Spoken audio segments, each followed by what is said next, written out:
This workbench top is mostly hollow, which sounds like a terrible way to make something strong, but this thing is ridiculously rigid and dead flat and costs way less than building the same top out of plywood. It's been long overdue for me to upgrade my radial arm saw miter saw stand, and in order to do that, I had to create a couple massive tops to span the length and the depth I needed for that. The best way to do that on a budget is with torsion boxes. So I roughly laid out my length and my width, which is going to be almost 4 feet by 12 feet. And because of the way a radial arm saw is set up, there's kind of a floating fence in between two surfaces. So it's going to be 4 sections because obviously I couldn't get 12-foot sections of skins. And I was just going to make it in 4 pieces to make my life a little bit easier. Originally, the skins of my torsion box I was going to have as being hardboard or chipboard with laminate on top, but when I was at the Lowe's, they had this faux finish barn board on sale from like $35 to $8, so it was cheaper than buying masonite. The coating on it is not going to be as durable as a laminate, but it's durable enough that what for I'm using it for, it was a great price. So all I did was go about ripping up those skins into rough sizes for my torsion box. I always make them oversized so I could cut them down afterwards.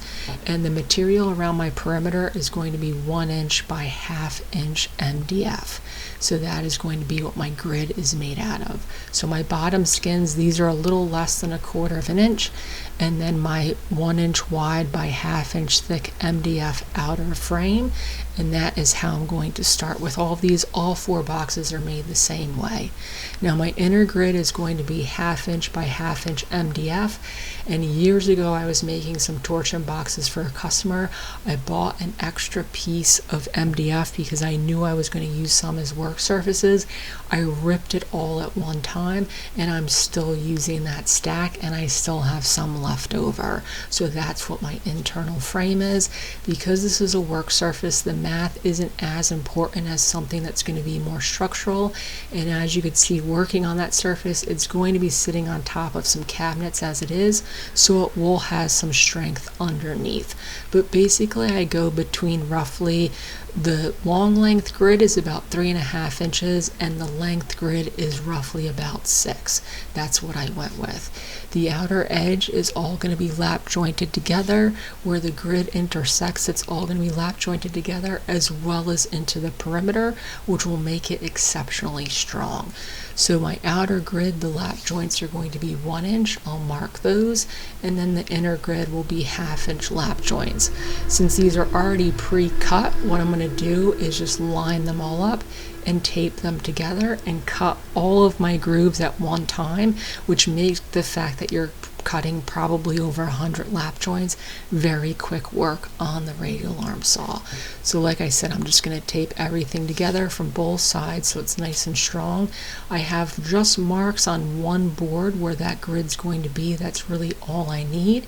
And as long as I'm cutting all of my pieces with the exact same stop set up on the saw, the math will work out that it will all be interconnected. The first thing I did was I went through and I cut the inch ends because obviously they're wider than the internal 1/2 inch grid.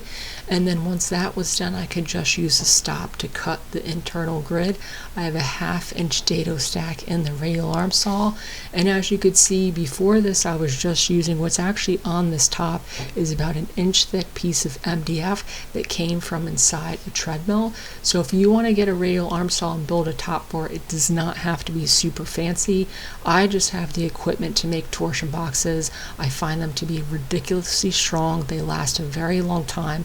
They're also lightweight, so for something this large, you won't kill yourself moving it around, and it's just going to be a nicer top for this finish. Once that's done, I could do my long lengths, same process. I'm going to cut the ends first. The long lengths I was able to fit all into one wrap, so I don't even use a stop. You could just see I have the marks at the top, and I could cut all the way through them. Now, if you're not familiar with torsion boxes, basically what it is, it's similar to a hollow core door. Like I said, you have two skins and an internal grid. That internal grid of supports creates a lightweight surface because most of it is hollow, and it's just going to resist bending, twisting, and warping. A lot of people make assembly tables out of these because you can get them dead flat, and then it's easier to make furniture. But for my purposes, I was obviously going for a flat surface that's strong, but a true assembly table, I would not make it this thin. I would have made it a little bit thinner because without under supports, there's still a little bit of give in this. If you make something that's like a 3-inch grid, it will not move on you. But for what I'm doing, I could get away with how thin I made this. And then I just dry fit all of my pieces. I've made quite a few of these before. I was not nervous about this not fitting, but it's definitely something you want to dry fit together. Check for any mistakes before you start adding glue to this. And then that is what that internal grid looks like. Like I said, all of my edges are connected to the grid with lap joints, so the entire thing will be glued together and make for one extremely strong piece. Some people make them where they don't go and do the lap joints on the edges, but I do find this is stronger, especially when you have materials so thin you can't sink a lot of it. I didn't want to put a bunch of hardware on the face of it and ruin the finish. To glue this together, I just kind of stack everything back together and apply a liberal amount of glue. You're never going to see the inside of this unless you cut into it, and the more glue the better with stuff like this. So I wanted to make sure I had plenty of squeeze out, plenty of glue. Any glue that drips on the inside will only make it stronger. So as you can see, I'm moving pretty quickly. Titebond has an open time of roughly 20 to 25 minutes depending on the weather. It's really hot where I live right now, so glues and stuff set up much faster than they do, say, in the winter time. So this process is about accuracy, but also moving quickly. So it is a bonus that you don't have to worry about glue spillouts. And then I usually tack the two ends in place because it helps line up those skinny pieces in the middle, and then I could just go through and hammer all of these together. You can see once I do start putting them together, finally there is quite a bit of glue that squeezes out, which is good. MDF is going to be extremely porous and it will soak up glue quite quickly, so having extra is not going to hurt anything. And then that is how I put that grid together.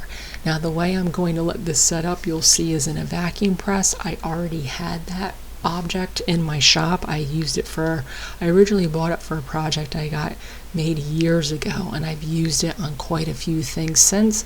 I'll put a link in the description to how I made all of those materials if you're interested more so in the vacuum press. Then to finish this up, I'm just going to put glue all over the grid, put my top skin on. I am going to sink some brads into it because the vacuum press is quite powerful. The glue is slippery, and if you put it in the press without a couple brads in it, it usually will move around on you enough to ruin that overhang. Like I said, this is about my tops and bottoms are about a 1/2 inch wider than my internal grid, so once it comes out I could trim it up nicely without cutting into that 1-inch perimeter I have. I could flip it over, take the bottom off, which is now going to be the top, add glue again, same as I did before, and put that top back on and brad it in place a little bit and then slide it into the vacuum press. Now this one is about 24 inches wide by 8 feet long. The vacuum press bag I have is long enough to fit this, and the reason I have that, like I said, is because I made a table years ago that was quite long. I made this bag myself because it was a fraction of the price of buying a pre-made bag of this size, and like I said, it's about 5 years old and I've had no problems with that. Now you can make torsion boxes without vacuum presses. I've done it before. There's actually a tabletop video on here that's probably 7 or 8 years old at this point, where I make a very large torsion box without a vacuum press, but it is a longer process that can be a little bit more stressful. It is better if you can put hardware in it to hold it together, and you will need to do some clever things with clamps, like curved cauls, in order to get some clamping pressure in the middle of your piece. Like I said, it is doable, but the vacuum press just makes that process so much faster. And one of the reasons I decided to do torsion boxes for this top is because I do have the press in the bag, and I knew I can make them pretty quickly. So I could let this set up. Because my skins are so thin, I did keep an eye on the press because it was so thin it almost kind of sucked down the material into the voids, and I had to play around with how much vacuum I was pulling. But after about 3 hours, to be on the safe side, I could take this stuff out. The Titebond was still a little wet at some spots, but 3 hours was enough for enough water to evaporate out of the glue for it to be set up. And then I could slide it out of the bag. And like I said, I had 4 of these. The process was the same on all 4. I'm showing you making the biggest one. And then that is what it looks like the next day. So there is the glue. And the next day, this was right after taking it out of the bag because the glue's still a little wet. And then the next day I could come in. I did let it set up overnight, and like I said, with that overhang, I could just rip off the sides until I meet that solid material so that I could add my hardwood edge band on this a little bit better. So it's just going to be a simple process, like I said, of ripping it down, because the edges of this, I'm calling it a hardboard, is so straight because I cut it on the table saw. I could just ride it right against my fence, and then I could finish up the one edge on the radial arm saw. This was wide enough. The radial arm saw could only cut about 3/4 of the way through, so I could just flip it over and finish up that cut. And you could see now on the edges they're nice and clean, and I could go about making the edge for this.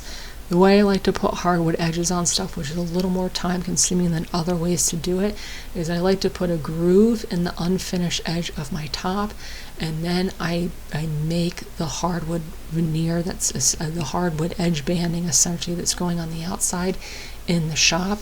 I put a T groove on that essentially, and it slides into that slot.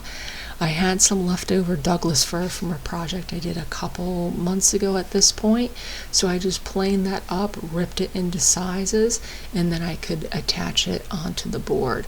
Now, because I usually use a slot cutter for this, which removes about a 1/4 inch groove, but the slot cutter cuts about a 1/2 inch into the face, and I didn't want to go that deep, so I ended up using a thicker rabbiting bit, which will leave a 1/2 inch groove, and then but it only goes about 3/8 of an inch into the wood. So that's what I decided to do for this. Like I said, I'm just using a Dago stack. I'm going to send that through both sides to create that T that will fit into this slot. And then I can go through and route that groove. I absolutely hate working with MDF, but it is a superior product if you want to keep something flat. I could add glue to that groove, add glue to the T molding essentially that I created, and attach it to my pieces. I put some blue tape on this so the glue spill out wasn't as severe. I knew because I was working with a finished product on the top and the bottom that I wouldn't be able to sand it, which was a consideration, but it was such a good price I decided just to deal with that. And then I just put some clamps on the edges, some clamps on the sides, let this set up overnight as well.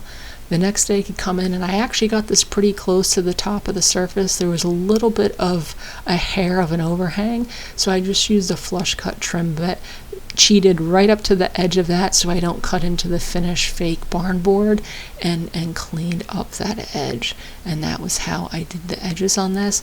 Obviously I'm going to do all 4 sides, but I do the 2 longer ends first. I'm going to trim off the tongue that's left on this board so I could slide my edge piece on. The edge piece is a little bit thinner because that's where you're joining the 2 pieces together, and I could slap that in that groove as well. And I put strap clamps on this while it dried. Once everything was dry, I could remove that little bit of material I had left over. And then this is essentially the box. Clean up that edge as well. Now, like I said, I'm using this to make a brand new setup for my miter saw, radial arm saw. That video will be next week. I kept this separate because in and of itself it is a longer process, and in the video next week I did want to emphasize that you do not need to make torsion boxes to make a tabletop like this. It is doable, but it's not necessary. And I started mocking up that top, and I'm pretty happy with how it looks so far.